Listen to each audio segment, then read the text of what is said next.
আসসালামু আলাইকুম। তো আমরা সমান্তর এবং গুণোত্তর ধারার গুরুত্বপূর্ণ কিছু এমসিকিউ নিয়ে আলোচনা করব। কিভাবে আমরা অতি দ্রুত, অতি অল্প সময়ে এমসিকিউ এর উত্তরগুলো আমরা বের করতে পারি এবং আমরা সময়টা সাশ্রয় করে যথাসময়ে আমরা পরীক্ষা শেষ করতে পারি এবং আশানুরূপ ফলাফল পেতে পারি। তার জন্য আমরা আজকে সমান্তর এবং গুণোত্তর ধারা নিয়ে আহ, এর এমসিকিউ নিয়ে আলোচনা করব ইনশাল্লাহ। তো সমান্তর ধারা তো আমরা জানি যে যদি কোনো ধারার পরপর দুটি পদের পার্থক্য সমান হয় তাহলে সেটা হইলো সমান্তর ধারা। আর যদি কোনো ধারার পরপর দুটি পদের অনুপাত সমান হয় সেটা হলো গুণোত্তর ধারা। তো সমান্তর ধারার এনতম পদ এবং গুণোত্তর ধারার এনতম পদ অর্থাৎ এই সংক্রান্ত সূত্রগুলো সকলে আমরা জানি। তো আমরা এখন দেখব কিভাবে অতি দ্রুত আহ, স্বল্পতম সময়ে এই সমাধানগুলো আমরা বের করতে পারি এমসিকিউ এর উত্তর করার জন্য। তো আমরা সামনের দিকে অগ্রসর হই। আচ্ছা, তো প্রথমেই আমরা দেখতে পাচ্ছি যে 4+7+10+13 প্লাস ডট ডট ধারাটির কোন পদ 301 মানে 301। তো এই ক্ষেত্রে আমরা দেখব যে সাধারণ অন্তরটা কত আছে। এখানে 4 থেকে 7 3 বৃদ্ধি পেয়েছে অর্থাৎ সাধারণ অন্তর 3। 7 থেকে 10 3, একইভাবে পরে 10 থেকে 13 3। যেহেতু এইখানে আমরা তো সূত্র জানি যে কোন পদ এত, আমরা যদি মনে করি যে এনতম পদ, এনতম পদ যদি কত হয় 301 হয় তাহলে এনতম পদ সমান 301।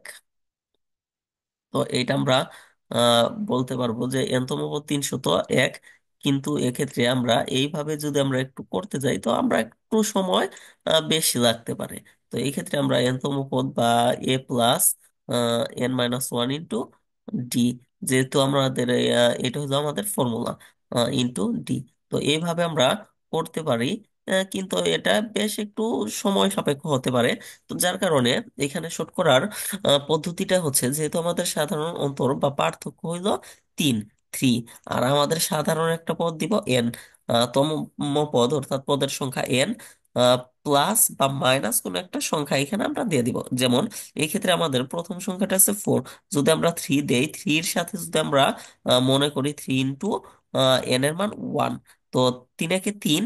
তো আর আমাদের +1 দিলেই কিন্তু আমরা 4 পেয়ে যাচ্ছি, অর্থাৎ প্রথম পদটা পেয়ে যাচ্ছি। একইভাবে এন এর মান যদি আমরা 2 বসাই তাহলে কিন্তু 3 ইন্টু 2, 3 দুগুণে 6, যোগ 1 7, মানে দ্বিতীয় পদটা পেয়ে যাচ্ছে। অর্থাৎ এটা কিন্তু আমাদের অ্যাপ্রোপ্রিয়েট একটা রাশি পেয়েছি। তো এই ক্ষেত্রে কিন্তু আমরা যদি, যেহেতু কোন পদ 301, এটা যদি আমরা বের করতে যাই তাহলে আমরা এনতম পদ যদি 301 আমরা মনে করি তাহলে কিন্তু আমরা এইখান থেকে অতি সহজে এন এর মানটা পেয়ে যাচ্ছি। তো এনতম পদ 301। তো এই ক্ষেত্রে যদি আমরা দেখি এই ওয়ানটাকে যদি আমরা এই পাশে পক্ষান্তর করি তাহলে কিন্তু এই ওয়ানটা প্লাসের ওয়ানটা না হয়ে কি হয়ে যায়, মাইনাস হয়ে যায়। এটা কেটে দিলাম তাহলে এই পাশে -1 হয়ে যায়। তার মানে 3n সমান 301 - 1। তাহলে এই ক্ষেত্রে আমরা পাবো 300। 300 যদি পেয়ে যাই তাহলে কিন্তু আমরা এন সমান কি পাইতেছি, 300 ভাগ 3। 300 ভাগ 3, তার মানে ফলাফল আমাদের 100। আশা করি সকলেই বুঝতে পেরেছি। তো পরবর্তী এমসিকিউ গুলোর দিকে আমরা ক্রমান্বয়ে অগ্রসর হতে থাকি। আশা করি ভিডিওটি দেখার পর সকলে অতি অল্প সময়ের মধ্যে অতি দ্রুততম এমসিকিউ এর অ্যান্সার গুলা আশা করি সকলেই বের করতে পারবেন। তো আমরা পরবর্তী স্লাইডটি ওপেন করি। আচ্ছা, তো এই ক্ষেত্রে আছে 7+11+15+19 ডট ডট ধারাটি 23তম পদ কত, অর্থাৎ 23তম পদ কত। ঠিক একইভাবে আমরা এক্ষেত্রে যদি এই যে সাধারণ আহ, অনুপাতটা আমরা আগে বের করি, সরি সাধারণ অন্তরটা যদি বের করি তাহলে কিন্তু আমাদের কাজটা অনেকাংশেই সহজ হয়ে যায়। তো এক্ষেত্রে সাধারণ অন্তর কিন্তু আমাদের 4। ফোর। তো ফোর যেহেতু, তো আমাদের একটা সম্পর্ক এখানে কিন্তু 4n আমরা পেয়ে যাব। তাহলে আমরা যদি n এর মান 1 কল্পনা করি, তাহলে 4 একে 4 যোগ আমরা 3 করলে কিন্তু 7 পেয়ে যাই, 7 পেয়ে যাই। তো এক্ষেত্রে আমরা 23তম পদ বের করার জন্য তাহলে আমাদের কি কাজ করতে হবে? আমাদের n এর জায়গায় শুধু বসাতে হবে 23। তাহলে আমরা এই ক্ষেত্রে বসাতে পারি 4 × 23 +3। তো এটা আমরা ক্যালকুলেটরের সাহায্যে করতে পারি, অথবা নিজেরা গুণ করে করতে পারি। এখানে 4 × 23, সেটা আসে আমাদের 92। 92 + 3, সুতরাং অ্যান্সারটা সহজ, 95।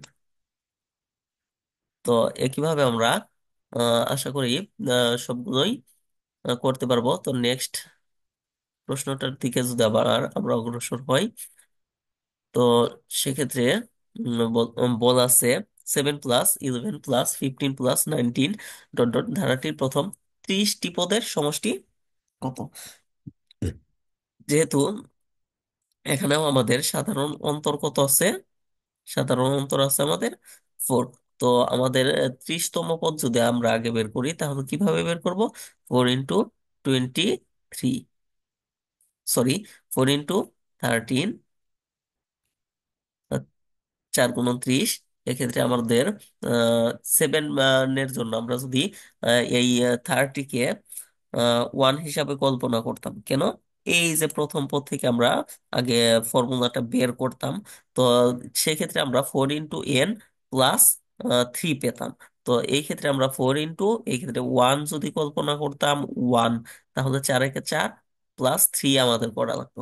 তাহলে এই ফলাফলটাই আমাদের কিন্তু এখানে উত্তর। তাহলে 3, সরি, এটা উত্তর না, যেহেতু সমষ্টি চাওয়া হয়েছে। তো 4 × 30 + 3, এক্ষেত্রে আমরা পাবো 4 × 30, 120 +3, তো 123 আমরা কিন্তু পেয়ে যাব। তো এইটা কেন বের করলাম আমরা? যেহেতু চাইছে সমষ্টি। তো সমষ্টির জন্য আমাদের সূত্র কিন্তু এরকম জানা আছে, Sn = 2a, সরি, n/2,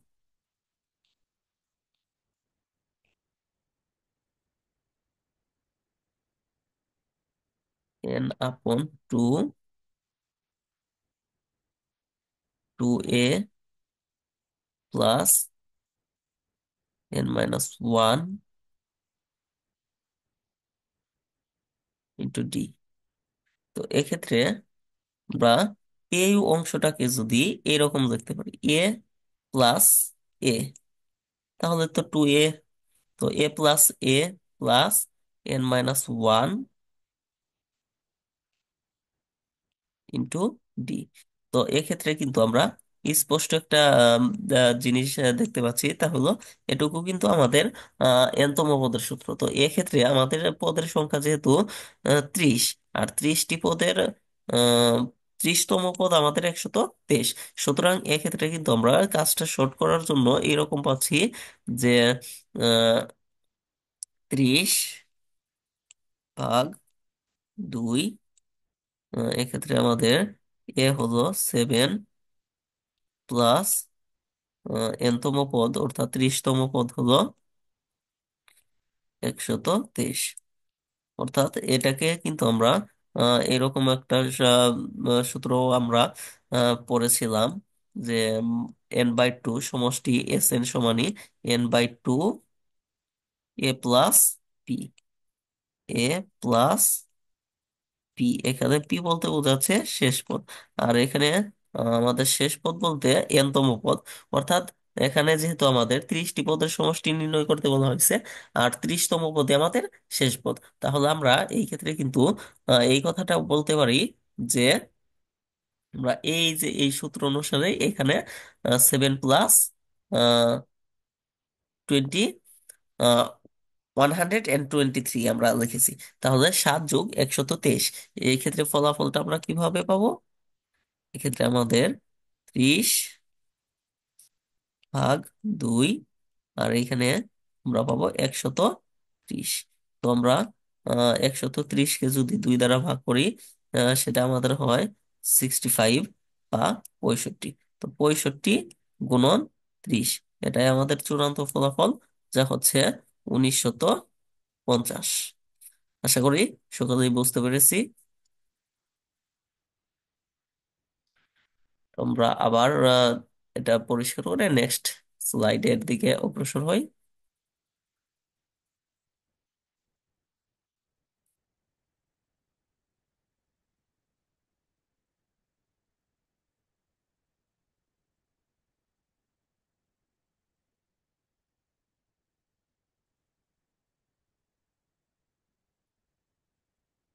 আচ্ছা, তো 3 + 6 + 9 ডট ডট ধারাটির প্রথম এন সংখ্যক পদের সমষ্টি 5978 হলে এন এর মান কত? এখানে যেহেতু এন এর মান চাওয়া হচ্ছে, তো এখানে কিন্তু আমাদের কিছু অপশন দেওয়া আছে। আমরা যদি পর্যায়ক্রমে এন সংখ্যক পদের সমষ্টি বের করতে যাই, তাহলে এই ক্ষেত্রে কিন্তু আমরা সমষ্টির সূত্র থেকে সরাসরি ম্যানুয়ালি যদি বের করতে যাই, যেভাবে আমরা অঙ্কগুলো করেছি, তাহলে সেটা বেশ একটু ঝামেলাপূর্ণ হয়। তার থেকে আমরা যদি অপশনগুলো থেকে বিবেচনা করি যে এন এর কোন মানটার জন্য সমষ্টি আমরা, এক্ষেত্রে এন এর মান বিবেচনা করে কোন মানের জন্য সমষ্টি আমরা 5978 পাবো, সেই মানটাই হলো আমাদের সঠিক অ্যান্সার। তো আমরা সেক্ষেত্রে যদি চিন্তা করি যে আমরা 25 এর জন্য যদি বসাই, তাহলে 25/2, 25/2 ইন্টু 2a। 2a বলতে আমরা এ যেহেতু 3, তো আমরা 2 বসাবো। 2 × 3 প্লাস n-1। এন বলতে আমরা এখানে 25 বসাচ্ছি। 25 - 1 ডি। ডি হলো আমাদের সাধারণ অন্তর, ধারাটার সাধারণ অন্তর 6 - 3। এক্ষেত্রে আমরা পাবো 3। তার মানে বিষয়টা হচ্ছে এখানে আমাদের 20, 2 × 3 6 প্লাস 25 - 1 24, 24 × 3। 24 × 3 আমরা বলতে পারি 24 × 3, সেই ফলাফলটা হয় 272।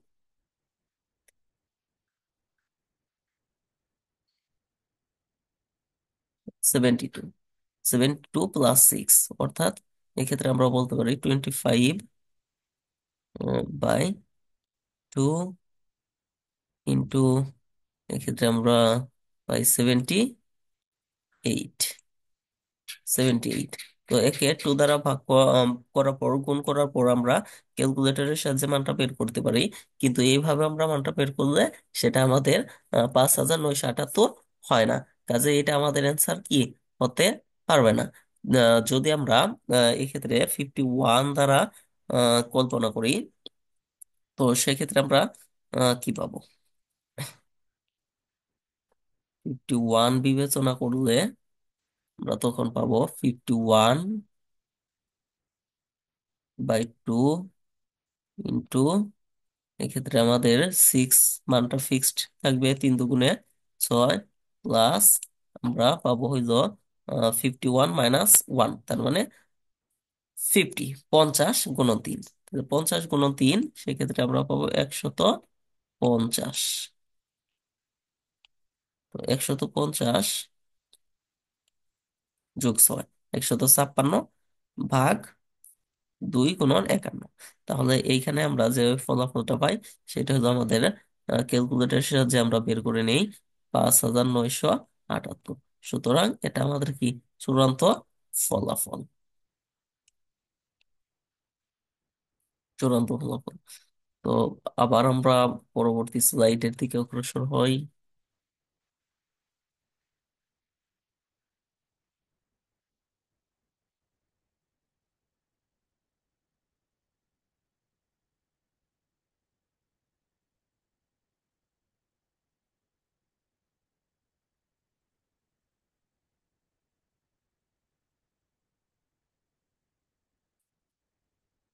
তো আমরা এখানে পাচ্ছি 1 + 3 + 1 + 2 + 3 ডট ডট +100 সমান হোয়াট।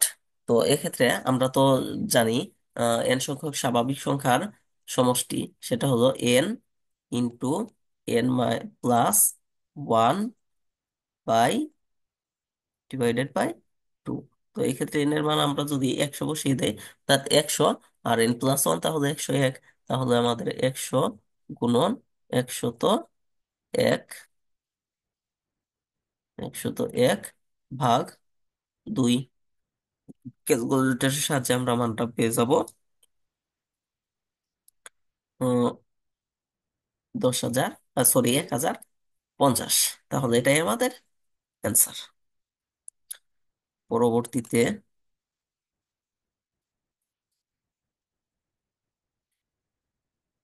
পরবর্তী স্লাইডটিতে আছে আমাদের এন সংখ্যক স্বাভাবিক সংখ্যার বর্গের সমষ্টি। তো এন সংখ্যক স্বাভাবিক সংখ্যার বর্গের সমষ্টি হলো আমাদের ফর্মুলাটা N n+1 into 2n+1 divided 6।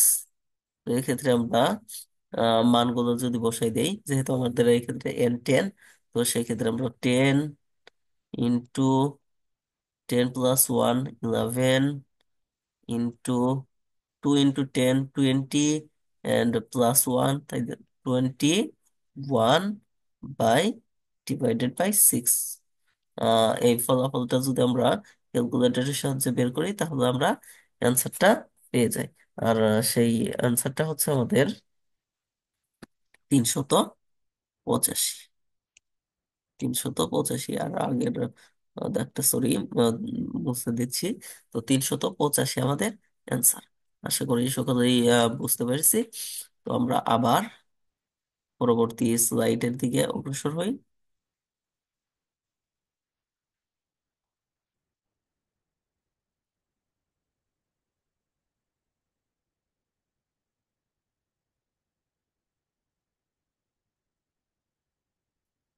N সংখ্যক স্বাভাবিক সংখ্যার ঘনের সমষ্টি। এন সংখ্যক স্বাভাবিক সংখ্যার ঘনের সমষ্টি, তার জন্য ফর্মুলাটা হচ্ছে এন n+1 আপন 2 হোল স্কোয়ার। এই আমাদের ফর্মুলা। তো এক্ষেত্রে আমরা যদি n = 12 বসাই, তাহলে সেক্ষেত্রে আমরা পাবো 12 × 12 + 1, I mean 13/2, and whole square. এটার হোল স্কোয়ার হলো আমরা ফলাফলটা পেয়ে যাবো। আর সেই ফলাফলটা হচ্ছে 24,336। ক্যালকুলেটরের সাহায্যে আমরা বের করতে পারি। তা হচ্ছে 24,336, অর্থাৎ গ সরি ঘ 24,336। এটা হলো আমাদের ফলাফল। আমরা আবার সামনের স্লাইডের দিকে অগ্রসর হই।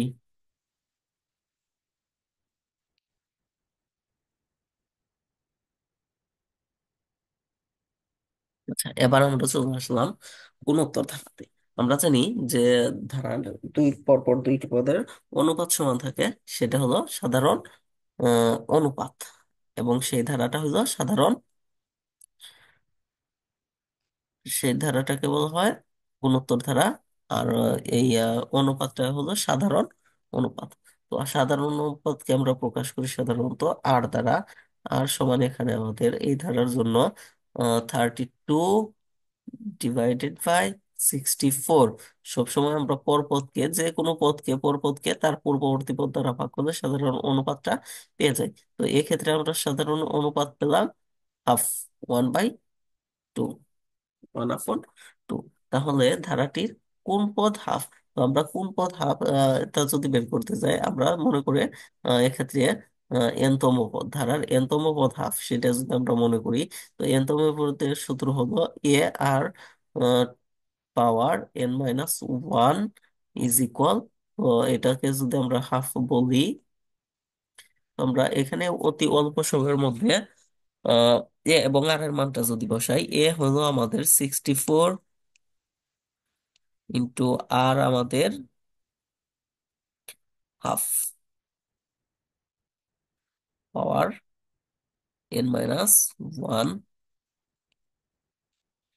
Equal half. তো এক্ষেত্রে আমরা আহ, কি প্রয়োগ করতে পারি?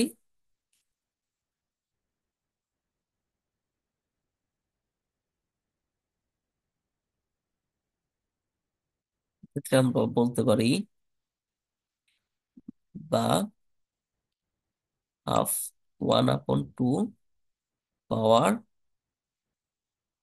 এন মাইনাস ওয়ান সমান আমরা 1/2 ইন্টু 64 বলতে পারি। 2 ইন্টু 64, 64 এর পাশে যেহেতু আমাদের গুণ, সুতরাং আমরা এ পাশে আহ, ভাগ আকারে লিখতে পারি। তার মানে 2 ইন্টু 64। তো এখানে আমরা 64 মানে আমরা সকলেই জানি 2 পাওয়ার 6, আর যেহেতু তার সাথে আর একটা টু গুণ, তাহলে আমরা এখানে বলতে পারি 2 পাওয়ার 7। আর ওয়ানের পাওয়ার আমরা যতই লিখি না কেন, সেটা কিন্তু আমাদের মানের কোনো ব্যাঘাত তৈরি করে না। সুতরাং আমরা এখানে বলতে পারি পাওয়ার 7। উভয় পাশে যেহেতু আমরা পাচ্ছি হাফ এর পাওয়ার, সুতরাং এক্ষেত্রে আমরা N minus one is equal হলো 7। তার মানে এই ওয়ানটাকে যদি আমরা পক্ষান্তর করি, তাহলে এন সমান 7 + 1 8। সুতরাং ধারাটির অষ্টম পদ হলো হাফ। অষ্টম পদ হাফ। তো আবার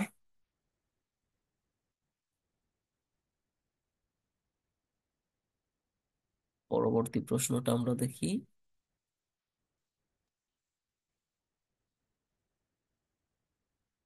1/√3 + 1 + √3 ধারাটির অষ্টম পদ কত? তো এরকম টাইপের প্রশ্ন কিন্তু আমাদের বরাবরই এসে থাকে। তো এক্ষেত্রে আমরা সাধারণ আহ, প্রথম পদ এ আমাদের 1/√3, 1/√3 সাধারণ অনুপাত আর সমান, সেটাও কিন্তু আমাদের শুধু √3, কেননা 1/1 আপন √3।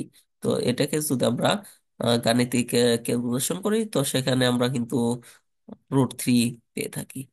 √3 যদি আমরা এখানে পেয়ে থাকি, তো তখন আমরা উম, অষ্টম পদটা কিভাবে বের করব? এ আর পাওয়ার 8 - 1। তো সেক্ষেত্রে আমরা শর্টকাট যদি ক্যালকুলেশন করি, এম আই মিন 1/√3। আর এখানে আর আর হচ্ছে √3, যার পাওয়ার হচ্ছে 8 - 1, তার মানে 7। তো 7, এই ক্যালকুলেশনটা অনেকের জন্য জটিল হয়ে যায়, যেটা আমরা কিভাবে বের করব। তার জন্য আমরা সহজ একটা পদ্ধতি অবলম্বন করতে পারি। তা হলো প্রথম অংশটা আমরা লিখে নেই। তো পাওয়ার 7 যেহেতু আছে, তো আমরা এক্ষেত্রে পাওয়ারটা আগে জোর করে নিব, যে √3 পাওয়ার 6। যদি 6 করে নেই, তাহলে পাওয়ারটা আমাদের জোর হয়ে গেল ইন্টু √3। তাহলে আমাদের √3 পাওয়ার 7 হয়ে গেল, কারণ এখানে √3 6 বার, আর এখানে একবার। এই হলো আমাদের টোটাল পাওয়ার 7। তো এক্ষেত্রে আমরা যদি √3 ভাগ করে দেই, তাহলে আমাদের থাকতেছে √3 পাওয়ার 6। আর কোন সংখ্যার রুট যদি আমরা তুলে দেই, তাহলে তার পাওয়ারটা অর্ধেক হয়ে যাবে। এটা আমরা শর্টকাটে একটু মনে রাখতে পারি। তো পাওয়ার অর্ধেক হওয়ার মানে হলো পাওয়ারটা 6 আছে, 3 হয়ে যাবে। তো যদি আবার কোনো সংখ্যায় কোন রুট দেওয়ার প্রয়োজন পড়ে কখনো, তাহলে পাওয়ারটা ডাবল হয়ে যায়। তো 3³ মানে আমরা জানি 27। তার মানে এক্ষেত্রে এই অপশনগুলোর মধ্যে আমাদের সঠিক উত্তর 27।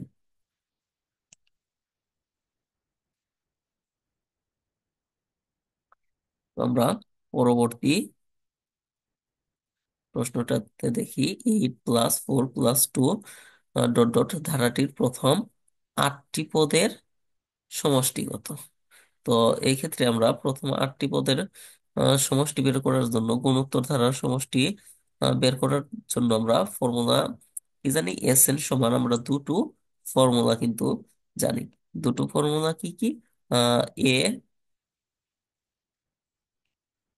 One minus r power n divided one minus r. এটা কখন হবে? যখন r is less than one, one থেকে ছোট হবে। আবার আরেকটা ফর্মুলা হচ্ছে a r power n minus one r minus one. এটা কখন হবে? যখন r is greater than one, মানে আর ওয়ান থেকে বড় হবে। তো এই দুইটা ফর্মুলা আমাদের আশা করি সকলে জানা আছে। তো এই অনুসারে কিন্তু আমরা এখানে যদি আর সাধারণ অনুপাতটা বের করি, তাহলে আমরা সাধারণ অনুপাত কত হবে? 4/8।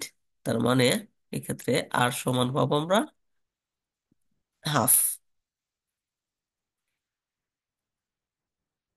1/2 হাফ, যেহেতু যা ওয়ান থেকে ছোট, সুতরাং আমরা কিন্তু এই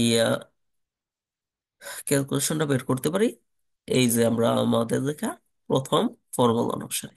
তো এক্ষেত্রে যদি আমরা মানটা বসিয়ে দেই, তো কি পাবো? আমি একটু ক্লিন করে নেই।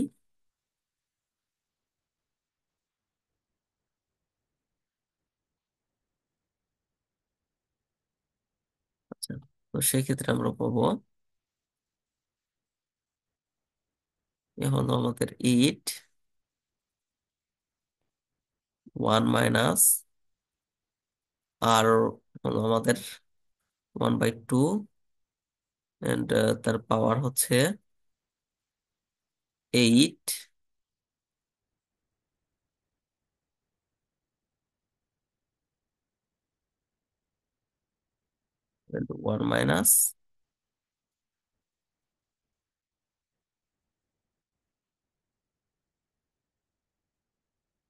1 মাইনাস 1 আপন 2।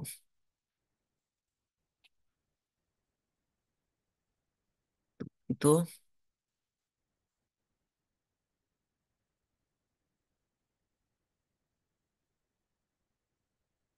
1 - 1 আপন 2, এটুকু আমরা যদি ক্যালকুলেশন করি, তাহলে অতি সহজেই আমরা মানটা পেয়ে যেতে পারি।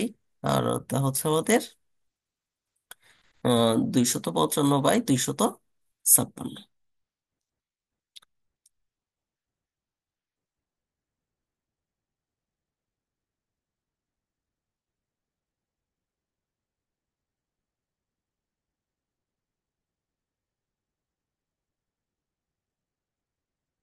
দেখি পরবর্তী স্লাইডে কি আছে।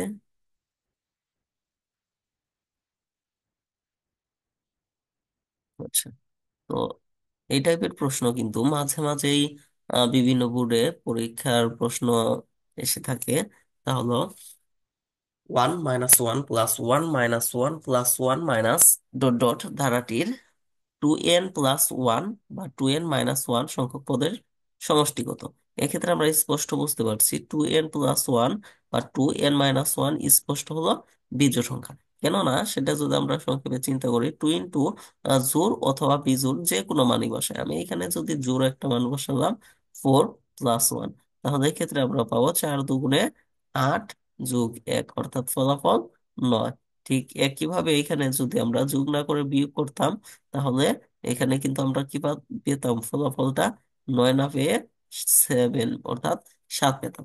অর্থাৎ যে কোনো মূল্যেই হোক, 2n+1 বা 2n - 1 বিজোড়।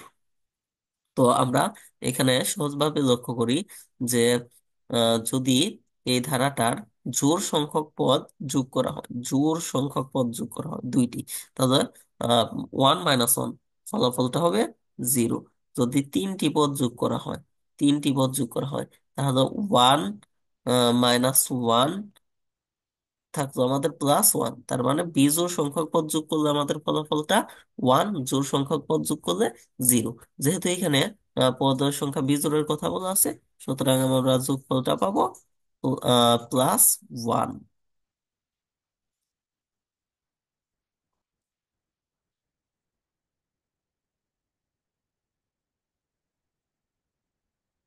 তো আবার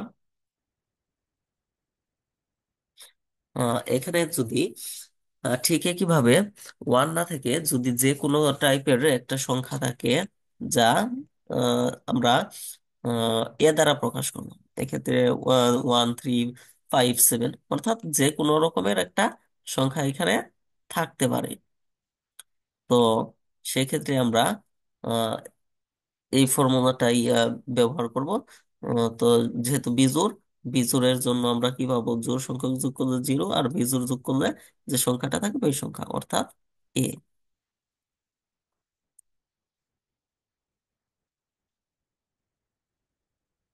আচ্ছা, আবার একটু আগে আমরা দেখে আসলাম, যদি ঠিক একই ধারার জোড় সংখ্যক পদ থাকে, এক্ষেত্রে 2n বা 2n+2 একটি জোড় সংখ্যা, আর জোড় সংখ্যক পদের সমষ্টি অবশ্যই কি হবে, শূন্য হবে। জোড় সংখ্যক পদের সমষ্টি শূন্য হয়ে যায়। আশা করি সকলেই অতি সহজেই বুঝতে পেরেছি। আবার এই ক্ষেত্রে যেহেতু ওয়ান না, যে কোনো একটা সংখ্যা আছে এ, তো এই যে কোনো সংখ্যার জন্য তো জোড় সংখ্যক পদের যোগফল কিন্তু সব সময় 0ই হয়ে যাবে। কেন? জোড় সংখ্যক পদ যেমন দুইটা, এ-0, চারটা নেই, তাহলে এ-এ +এ-এ, অর্থাৎ জোড় সংখ্যক পদের সমষ্টি সবসময় 0 হচ্ছে। অপশন ক, 0। তো